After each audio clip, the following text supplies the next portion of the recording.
Yep.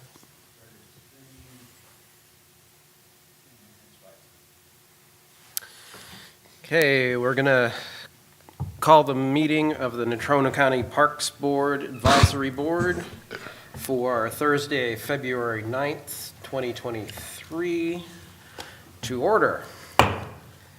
Can we get a roll call here? Rob Hill, present.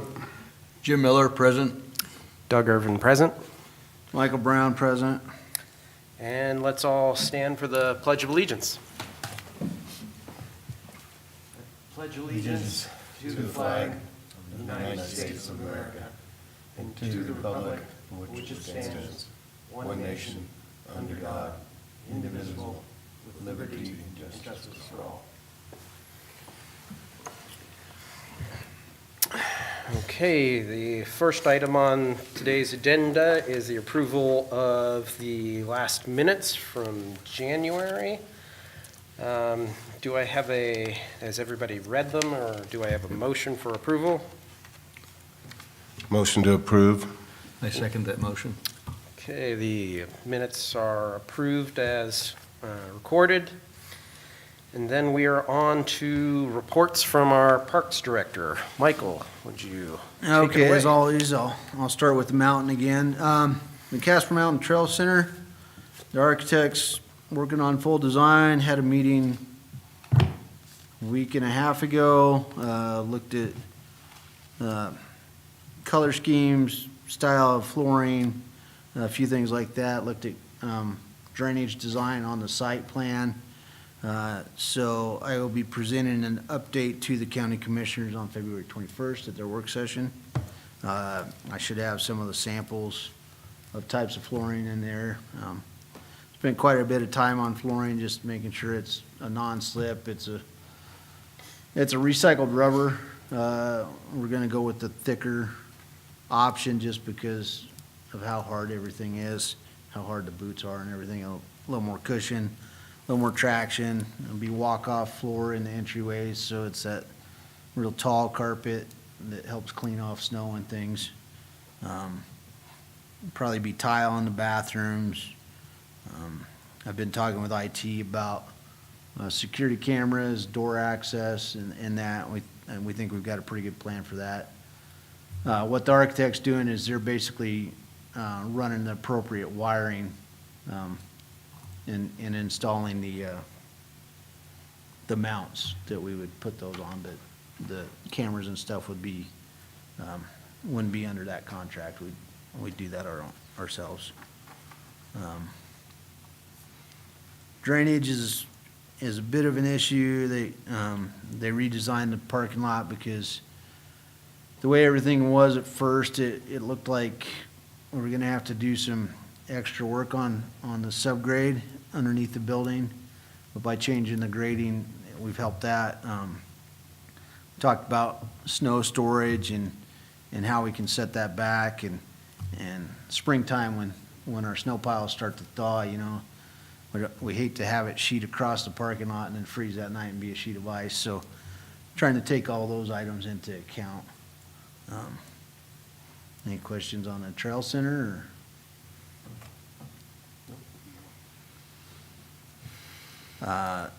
Again, bear trap shelters, I haven't seen any bid documents, but they're gonna prepare bid documents for the east shelter only, because that's what's in my budget. But they're gonna build into that bid an alternate for the other two shelters. So if for some reason we come across some funding between now and then, we have the option to maybe bring those in. There's a possibility there might be some funding from Visit Casper for something like that. They came into some grant money that they're working on. Still the early stages, so I don't know if that'll be where that funding comes from on that. The wayfinding signs, the vehicular wayfinding signs, my understanding, the notice of award kind of fell through the cracks last summer, so at this point, we'll probably have to rebid it. Put it out for bid again, which in a sense is a good thing because With the Mountain Road construction, we would be installing some of the signs, but not all of them, so we'd be storing those signs. Then we'd have signs up, they could be up for 1 to 2 years, getting weathered and whatnot. The other signs are in storage, being protected. And Visit Casper at the work session mentioned they're working on getting signs down here in Casper. Their intention is to use RDG. They have already prepared signs for Casper, but they would like to focus those signs to get directed to the mountain. And they want to start, David Street Station's kind of the core point to start and guide them out. And so they'll build them out with whatever funding. So I want to talk with them and see about rebidding these with that package. Maybe we can get a better price, and get installation going that way. How long is that construction gonna take on the road? Probably a full season, full summer season. Full summer, I would yeah. think. And when does that start? Do you remember? It's actually, for quite a while, I thought it was 2024, but it's actually 2025. So that helps with, or no. Yes, no. It might be 24. It's not this year. Yeah. I think we thought it was this We thought year. it was this year, Thought it but was it's gonna be a next year. conflict with the lodge, but it's 24.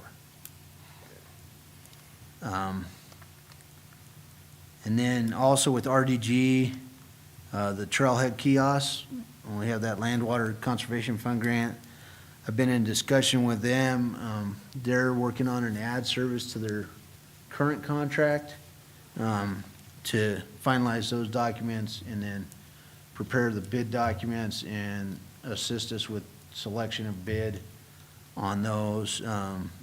They reached out, some questions about electricity and power. I clarified that, the two at Bear Trap and the one at Biathlon, those could have power to them.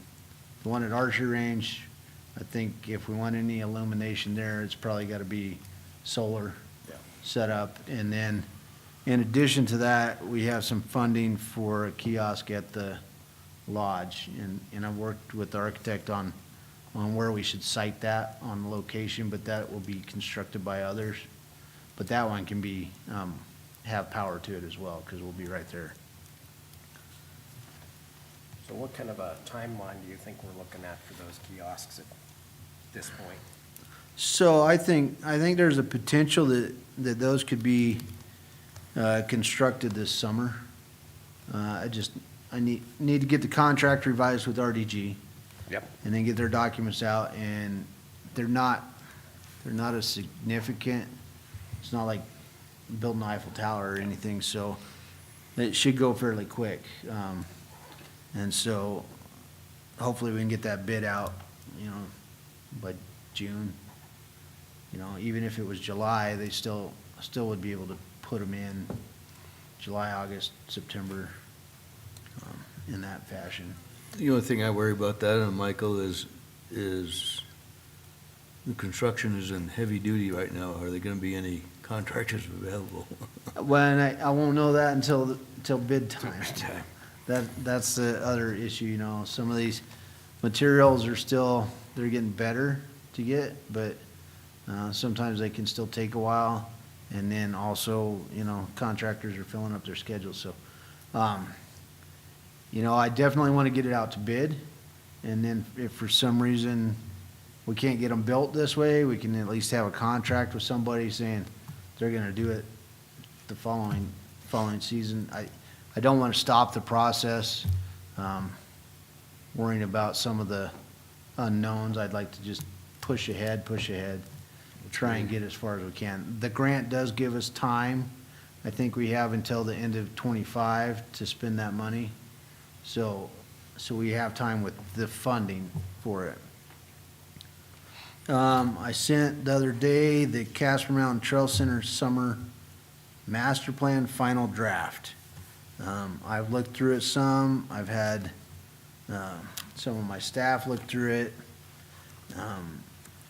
I think we probably need to review it some more. I think was sent out to Austin Burgess as well. I probably need to get it to a few other folks, but I don't have any comments, but my staff had, let me find them.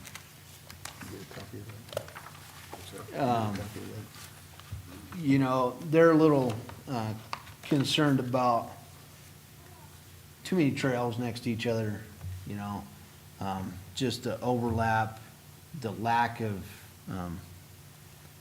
natural forestry for the wildlife, you know, as so many trails get built, so much gets built, it started to push out some of the wildlife is what they're telling me. Who's telling you that? Joe. And so, you know, he looks at some of this, especially in the campground areas, that, you know, maybe we can improve the road and include an adjacent bike path on the road shoulder where we have some paths crisscrossing through some campsites and things.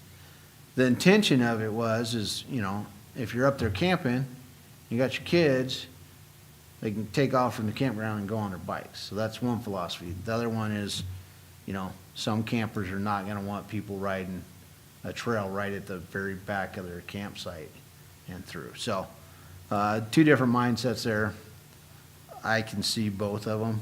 I'm not sure which one I like better, but my biggest thing is I don't want this to basically just add to the plethora of trails that we already have. And I haven't got into the details of it, so I'm not sure where we have the overlap. I did see it on Tower Hill when they had it flagged up, you know, there's a trail downslope, there's a trail upslope, and then the flagging's right through the middle. So that didn't make a lot of sense to me, but, you know, I have to spend more time with this before I give my full opinion on it, and I'd like you guys to look at it and see what you guys think about it.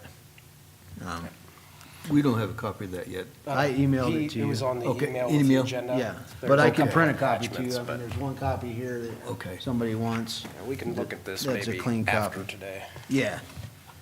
So anyways, that's in process. We finally got a final draft, so we've made a little progress there. Mike, how much change do you have year over year on that? Is there a significant amount, or, On trails, yeah? I think it's slowed down quite a bit. I think Jim might be able to test this a little bit better, but I know, I've heard that in the past, you know, 5, 10 years ago, there was a lot of just unauthorized trail building and groups that just kind of, hey, let's build a trail here, and then, hey, that didn't work, let's build something different. So, and that's what this plan kind of is for, is so that we have a master, like, this is what we want, this is what we're gonna do. It does talk in here a little bit about, you know, volunteer groups can build this level of trail. Park staff with, you know, with equipment can build these trails, and then, you know, this level of trail, you should probably bring in a professional trail builder to construct. I mean, there's some good things. There's some advanced trails they talked about over at Biathlon, which I think would probably be a good utilization in the summertime over there, which takes some of the more intense riders off some of the trails that are being utilized by people with lesser ability or walker, you know, hikers and whatnot. I like the idea. There's an idea about an aggregate trail on the edge of Bear Trap Meadow, which I don't want to say it would be ADA compliant, but it would be close, if not at all. So, you know, that's kind of a neat option. Plus, it allows a trail to be there so you can enjoy the meadow while you go for a ride through there, because we don't have anything like that. So, Well, this is something that the board has asked for years and years and years. I think it's finally coming to surface. And I agree that things have changed in the better. Working with CWTA is been a plus. And they've got some knowledge on trail building and whatnot, so I think we're getting closer and closer. We just need to look at the final plan to see where it all is going, and then we're not crisscrossing. And Yeah, and this plan does not include, this doesn't include the bridle trail, this is everything up on top. Yeah. So, yeah, I look forward to getting everybody's comments, and I'm gonna spend some time, going through this in detail to see but I've been involved with this for quite a while, CWTA's had some people involved. I can't remember if Jim was kinda involved through the drafts of this. I have a list of folks that we had kinda involved. I think, Justin Kenner, I think I had him involved in a few meetings, just because he represents a lot of the Nordic as well as, the running community. You know, so I thought he might be a good fit when we were starting to draft this up, so. We'll definitely take a look at this and have some feedback for you. Thanks. As for the Nordic trails, grooming's ongoing. The snow's pretty magnificent. I still haven't skied it yet, but it's my intention to. All the trails have been open. As of the 2nd of February, we've sold 1,344 season passes, 211 day passes. That's up from last year.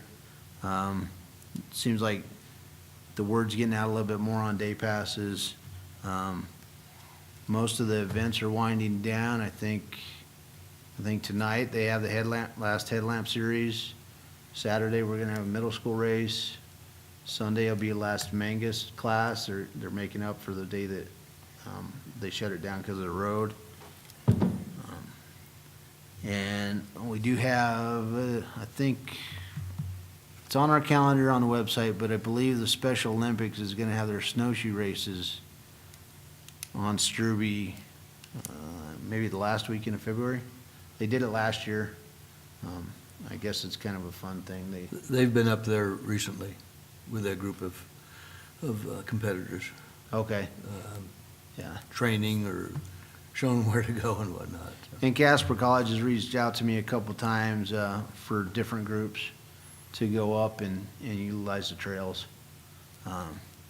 So that's been a good They thing. were up there last Saturday or Sunday, and they brought a van of probably 15, it's the Ollie class.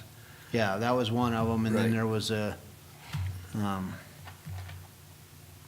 ESL class, Okay. like English as a second language, Right. kind of thing they did, so. Well, I talked with the people with the Ollie class, and they all had passes. They have big stickers? They had big red stickers, or Yeah. orange, or whatever you call it. Yeah, so.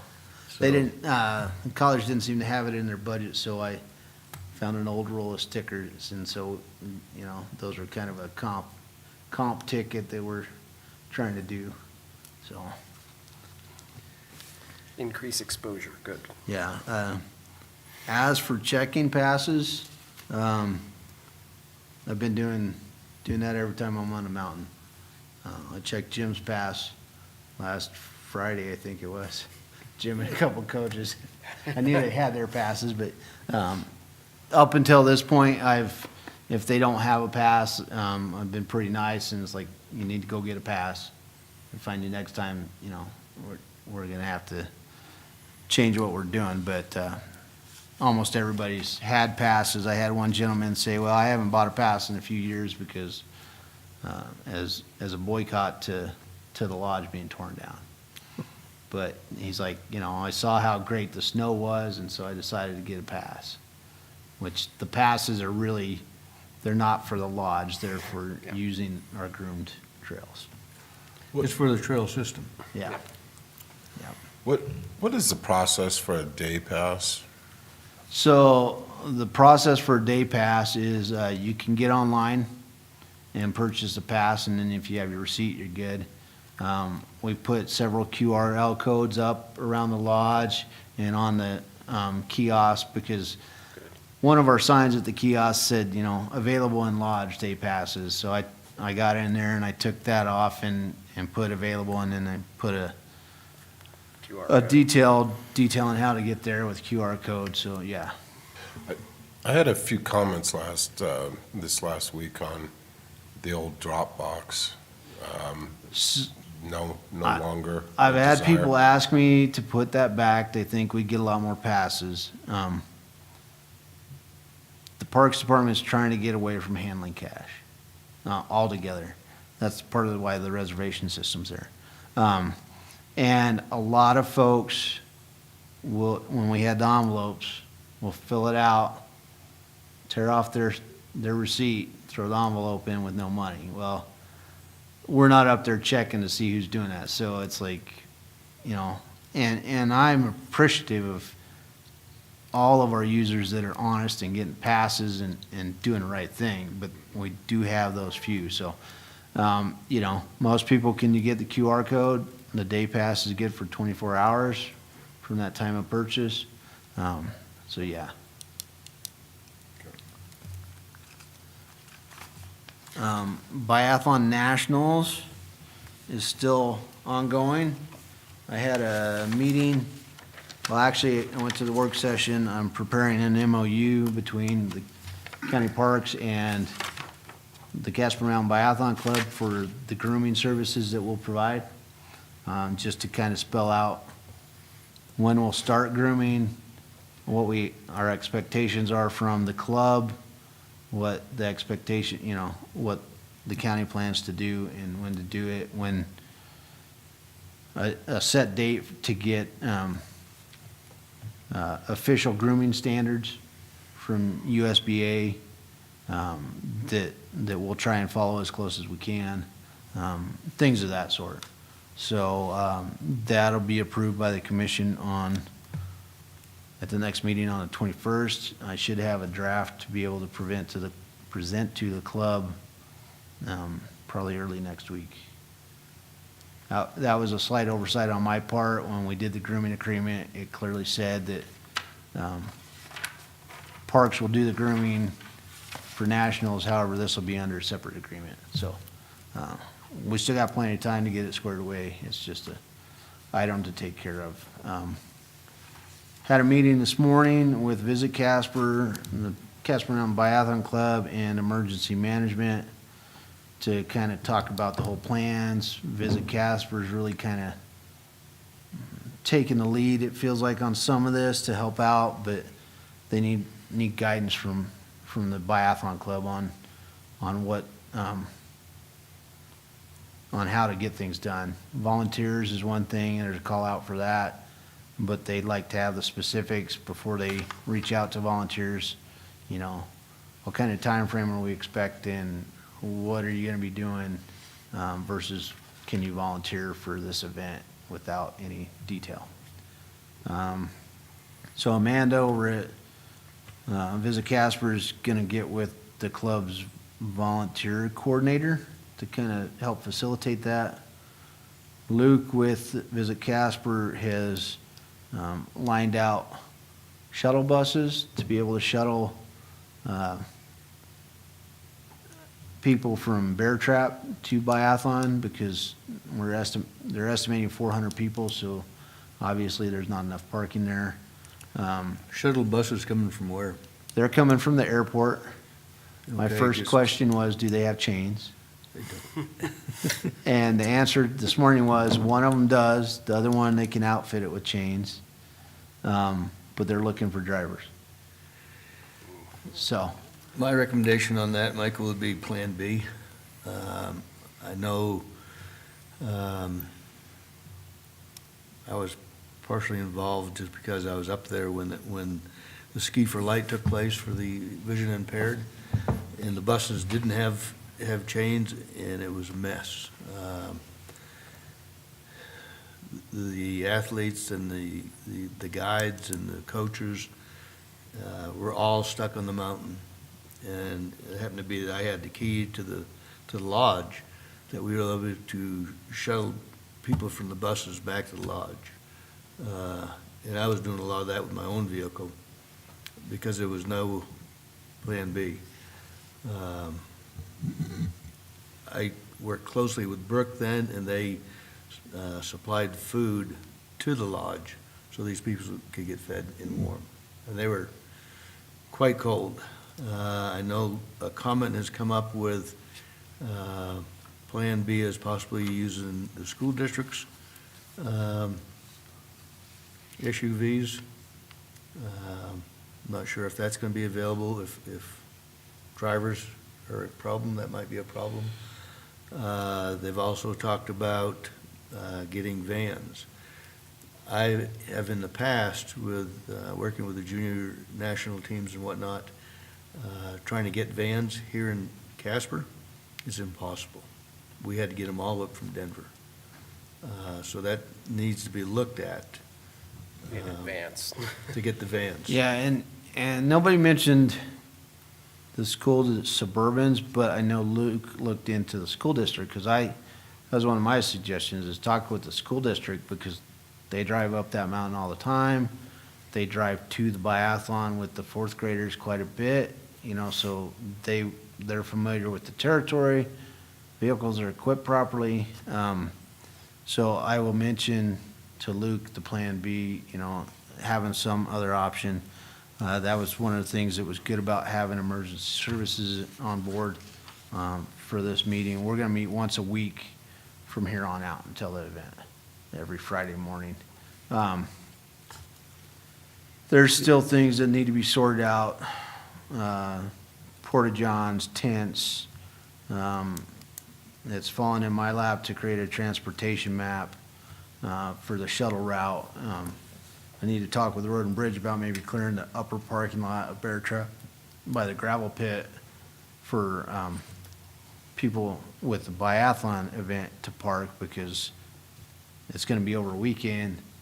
Bear Trap parking lot's gonna be full of Snowmobiles. trucks and trailers and snow machines. So we're gonna designate a pickup drop-off area. Somebody's looking into the potential for possibly having an ambulance staged at biathlon. I'll be probably cordoning off a section at Bear Trap right at, each side of the road for life flight if that's, has to be used. The ambulance may not be a requirement, because it sounds like they're gonna start talking with Ski Patrol or at Hogadon for first aid and that type of medic attention, have a medic tent.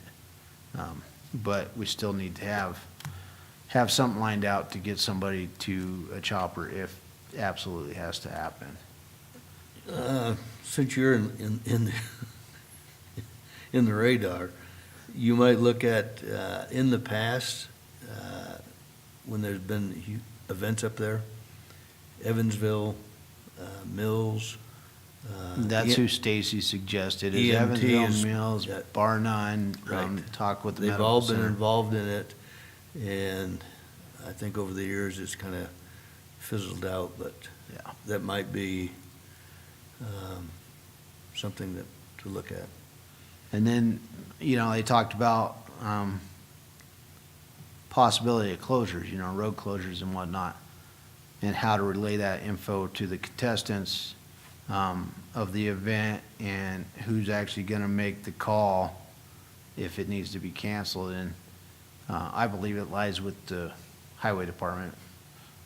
But, somebody needs to be in charge to understand when that call is and to notify everybody, so that when they see that the road's closed and they don't expect an opening, they can notify everybody. So there's a lot of things to work out still. The county's going to plow East End Road and Bear Trap and biathlon parking lots for the event. The county's gonna do the grooming for the event. So, Is there a Plan B on the grooming part for the county if it snows like crazy? I know there's a price tag that you've indicated that might take place, but if it snows and snows and snows, it'll cost way more than what you have suggested. So I haven't been directed as to a limit of what expense and in-kind services the county is going to provide. To the best of our ability, we're gonna do what we can to make sure it's ready. But Mother Nature may squash some of that, so And some of that's kind of written in the MOU is an understanding that there's only so much. I mean, we have 2 groomers and I have 3 operators. So there's only so many hours that we can do in the one groomer, unless we spend a day and a half switching out the tracks from the rubber. It doesn't push the snow like the steel tracks do. So, you know. So during this event, what's going to take place for the rest of the community to use the trails in the Nordic Center? We're going to try and get that groomed maybe on a reduced schedule from what we normally do, but we're going to try and make sure that's groomed as well. I might suggest that you start advertising it, so you let the public know that that event's coming up, that the regular grooming may be less than before because of this huge event that the county and the city has taken over. You know, it's just not the biathlon, it's, you know, that's why Visit Casper is heavily involved. Yeah. And that, you know, this event is, I think, the last weekend in March, and we usually quit grooming April 1st. So yeah, it could impact the last week or so. So, And I believe you stated in the work session that they were gonna start preparing those courses around March 13th. yeah, we feel like we need a good solid 10 days to make sure we get, you know, snow density correct, corners correct. It's, you know, we haven't been prepping this all winter. It's not like Joe's grooming over at the Nordic Lodge where, you know, when we need to build a course, the snow density is already basically there. So that'll be, and I honestly don't know. We haven't looked at it to see what it's gonna entail. So.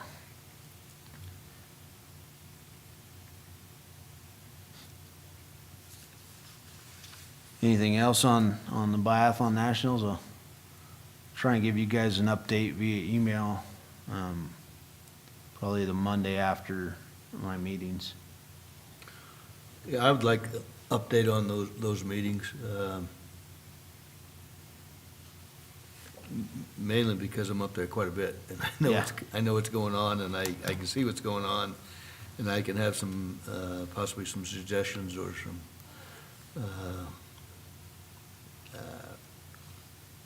I see where some attention needs to be made or something like that.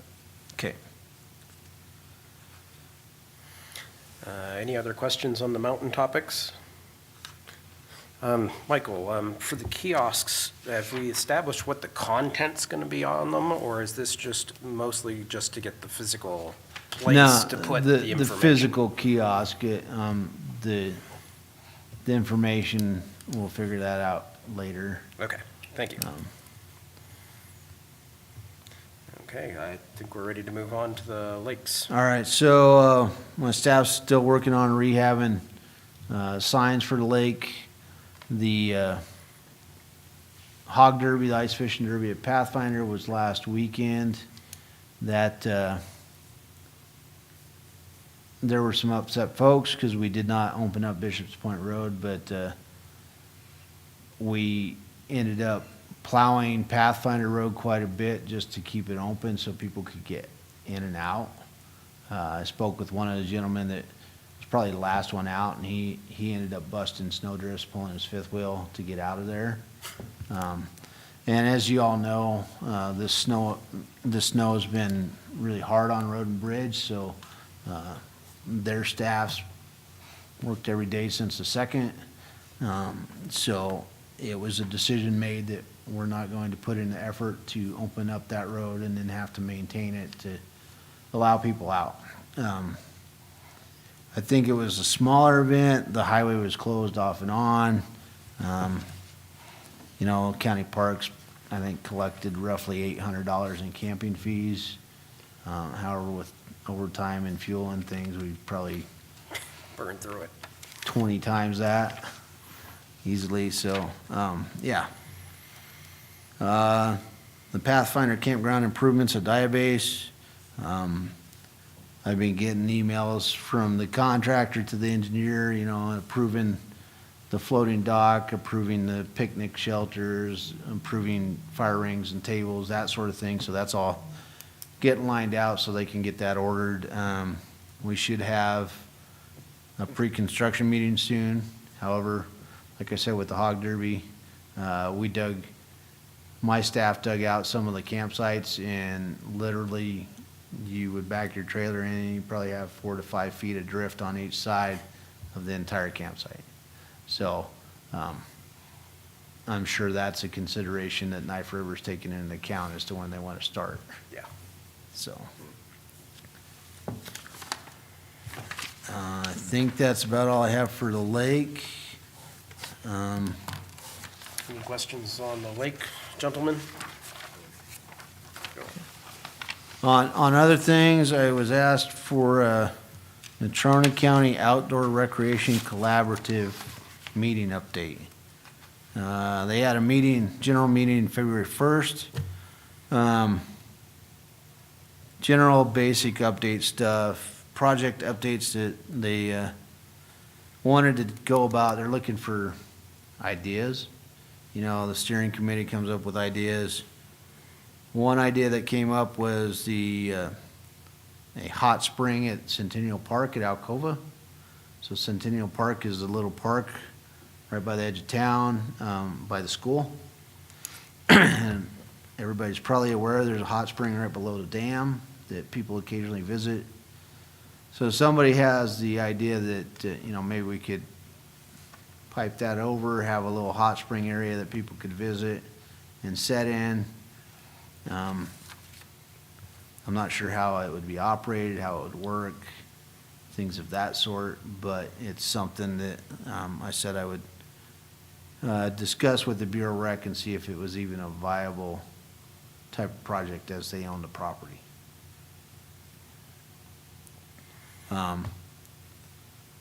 Briefly discussed the idea. I've got on basically back a napkin, Hell's Half Acre idea. I'd like to be able to go in there and clean up the pull-through area because it's really rough. It needs to be regraded and gravelled. Concrete from the old hotel foundation is still kind of there, so that's kind of in the way. Allow access over to the picnic shelters, which would require removing the old RV hookups, the sanitary hookups, kind of cleaning that up, putting gravel in, a lockable cattle guard to drive through so we can limit, shut off access if necessary. And then a pedestrian gate that we could lock so that people could walk down in there if they chose to. No defined trails. Currently, there's a road, an old road bed that goes down to the bottom. But, if somebody wants to walk around. The other thing that would have to happen is there's an old well and a cistern that needs to be fenced off down there, if we're gonna allow anybody down there. So, Would you have just walking, hiking down there only? yes, no bikes, daylight hours only. I'd probably try and talk with the sheriff's department, see if they would occasionally check on it. My staff would, we'd probably have to install an outhouse, which would be as far out and away from the highway so we don't get a lot of highway stops to it back there. And then, so my staff would check on it once a week, go through there and check, but we would be able to lock gates if conditions are too muddy, if there's ice and snow, things like that. But I think there's 2 or 3 shelters right there that could be rehabbed fairly easily and just allow for people to utilize it. On that same note, my admin assistant, she got a call the other day.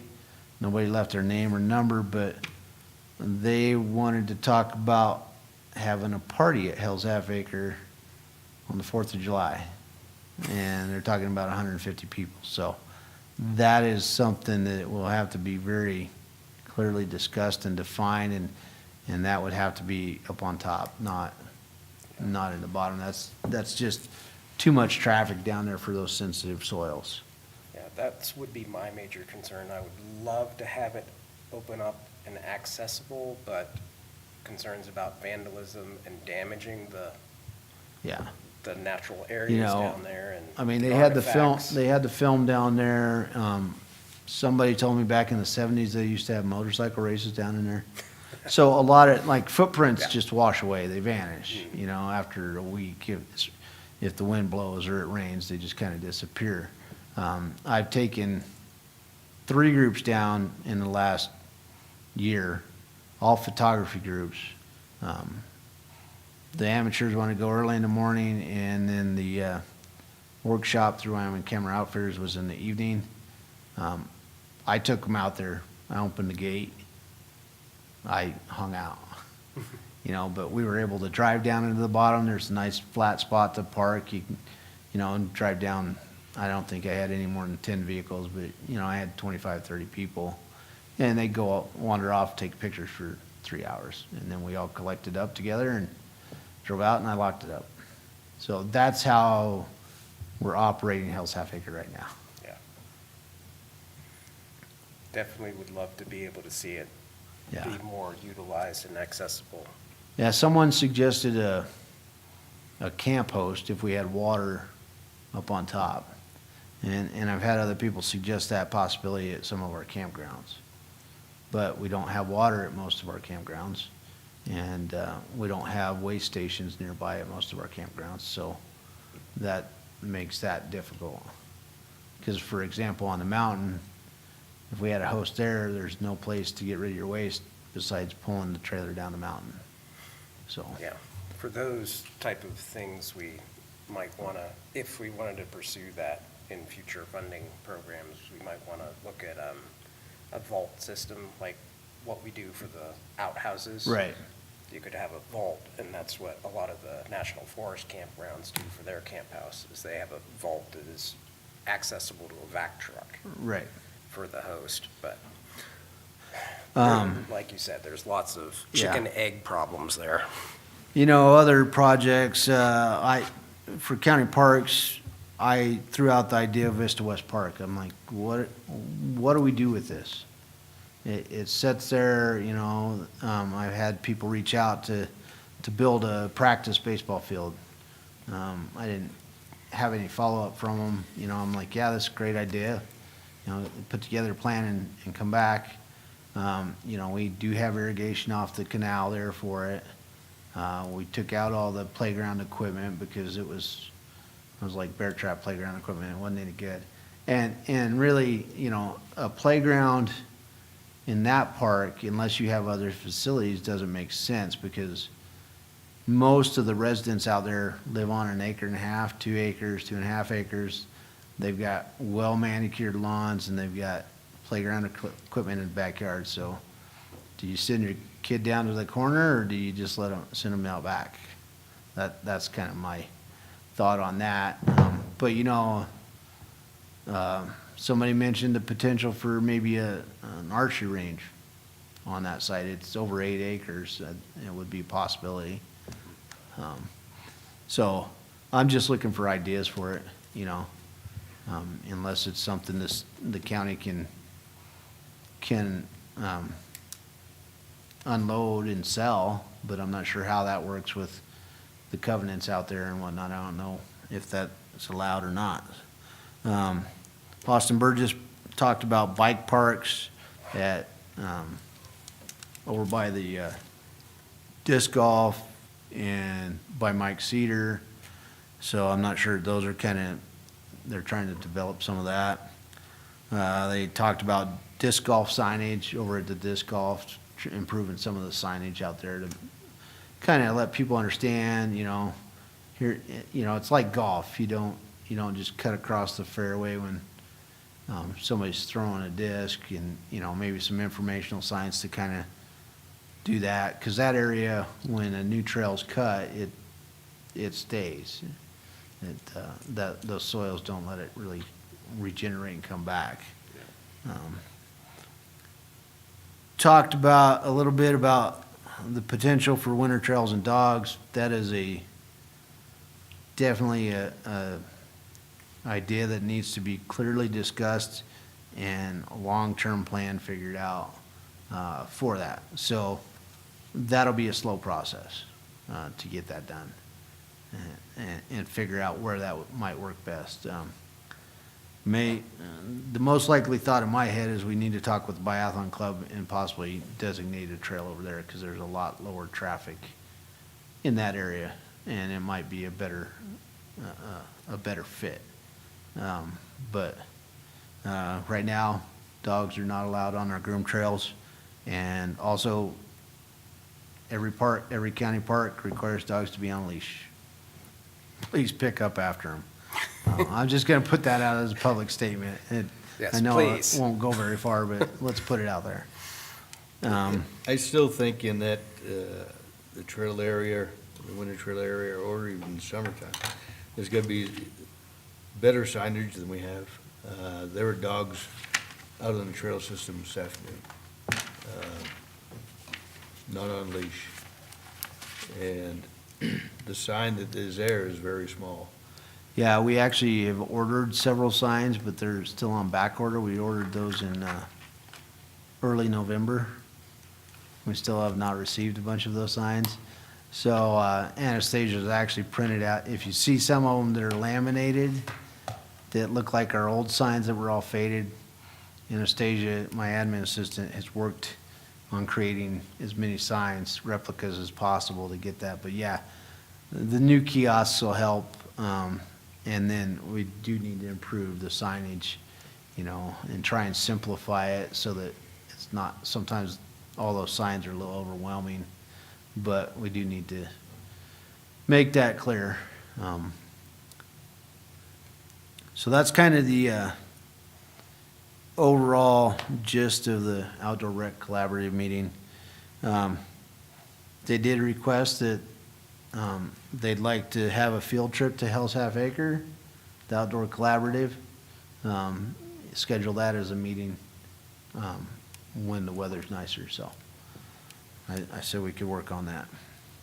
Have you been out there at all? I've stopped there, but it's all fenced, so I've never been down it. That'd be very cool to explore. I've had the opportunity to go down in there, and it's amazing. Yeah, I'd love to take my dog. Well, and so the very end of May, the University of Wyoming Geology Department's coming up to Alcova, and they're gonna camp at Black Beach.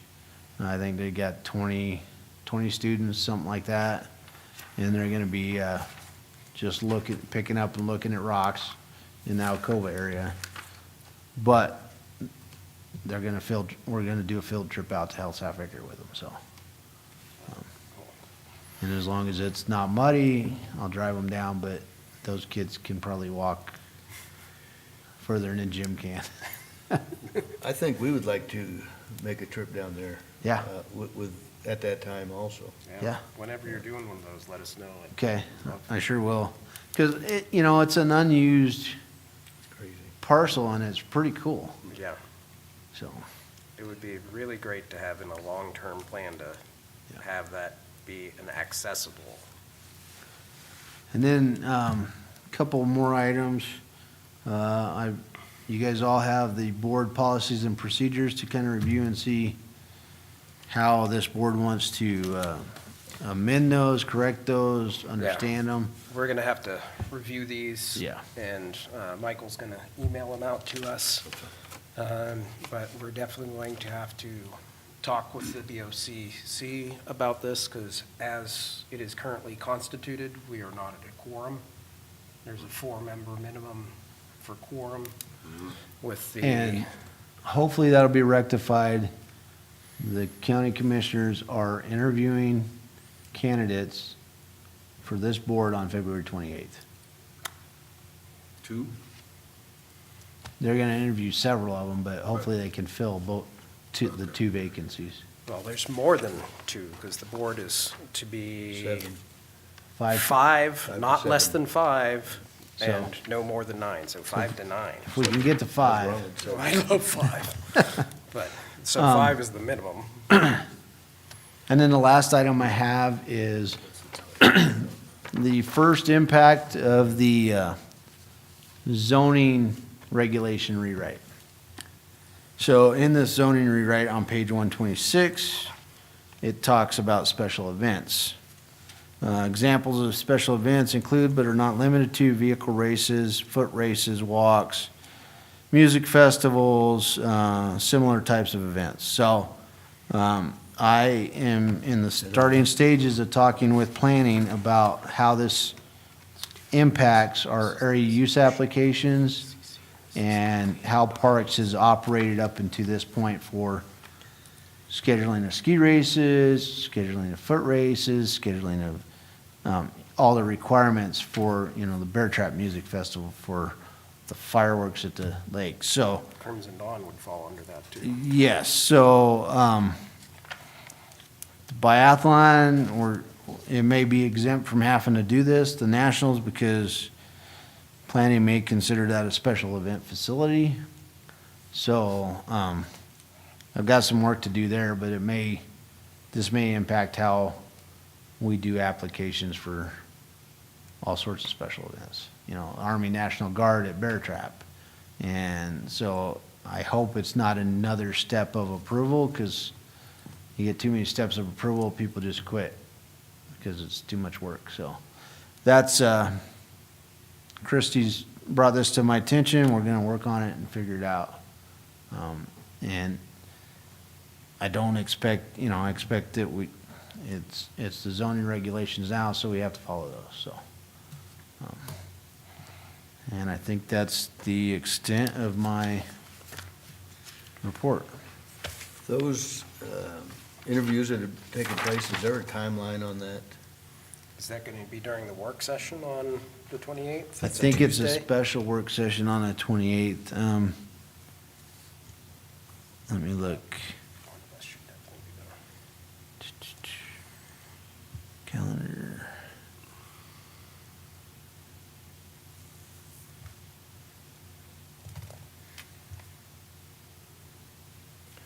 Dave, do you know anything about that? What we've been doing is when we're doing interviews, we've been actually doing a separate, instead of it including it into a work session, we've done a separate one. So we could limit, what it was, and then we could focus on it. So I don't know exactly how many applicants we currently have, but I know that's one of the things we want to get moving forward with on. So, and right now the Parks Board is one of the boards that doesn't have enough people on it and hasn't for a while. So we're trying to get that taken care of. One thing we probably ought to do is look at the recommendations, though. If it says that a quorum is 4, we probably ought to look at that, because generally speaking, a quorum is a majority, of what the board is. So if you've got 4 or 5 people on there, it's generally 3. So that's something that we probably ought to look at. If they set it for 9, then technically they would have had to have had 5 to make a quorum. So that's something that we probably ought to look at and see if we can get that taken care of. So that it makes more sense. Because if we're supposed to have 5 between 5 and 9, then the quorum ought to be set according to what the number of actual members of the board are. So that special work session is February 28th at 1 PM.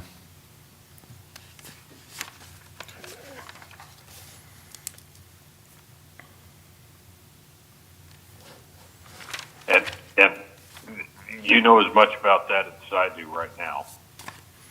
Okay, You're in Washington DC, that's why. Yeah. I'm in the land that time forgot.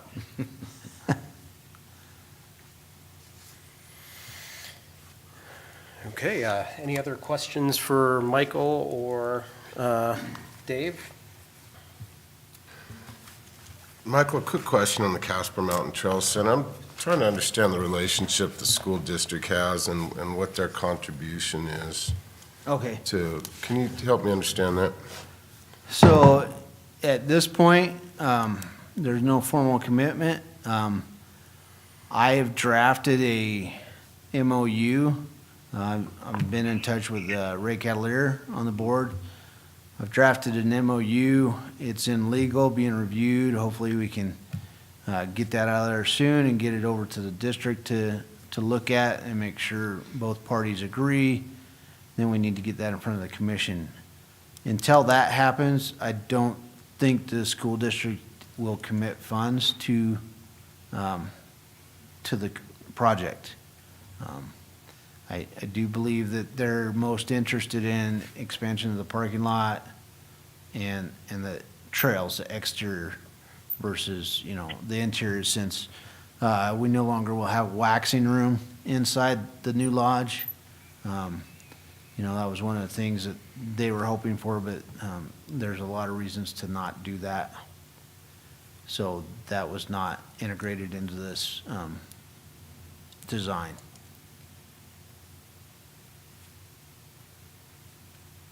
But I believe once the MOU is executed, then I believe the school district will be on board to maybe make a financial contribution to it.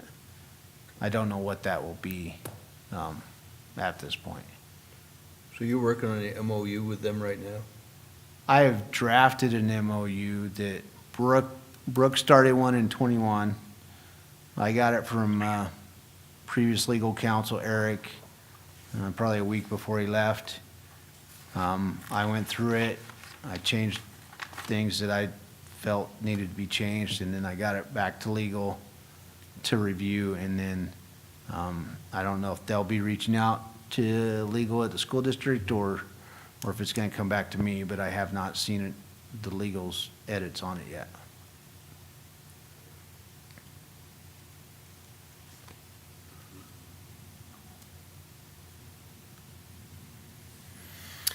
Any other questions for the commissioner Have we or? heard anything from the folks from Crimson Dawn?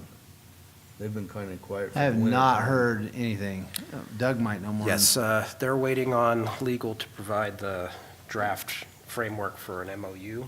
That got lost, and legals never came back with that.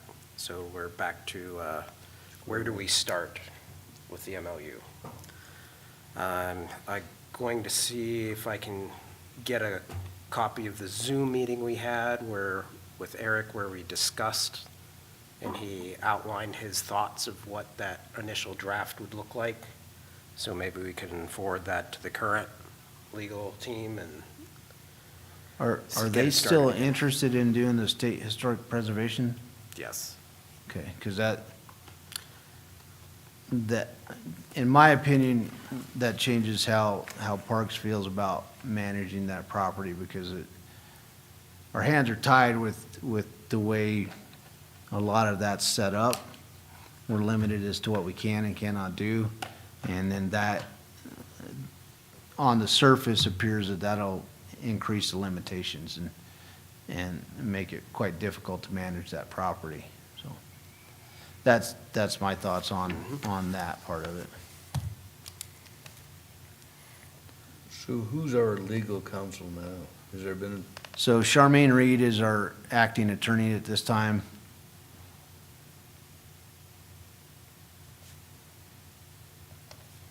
She did talk to me before the meeting. She asked if there'd be any real legal items on my agenda. I said, I don't think so. And I said, if there are, I'll follow up with you next week about them. So she might be a good contact if you want to take Yeah. a point on that, Doug, on trying to get Try to get that MOU started again. Yeah. Okay, I'll take that. Any other questions or comments from the board?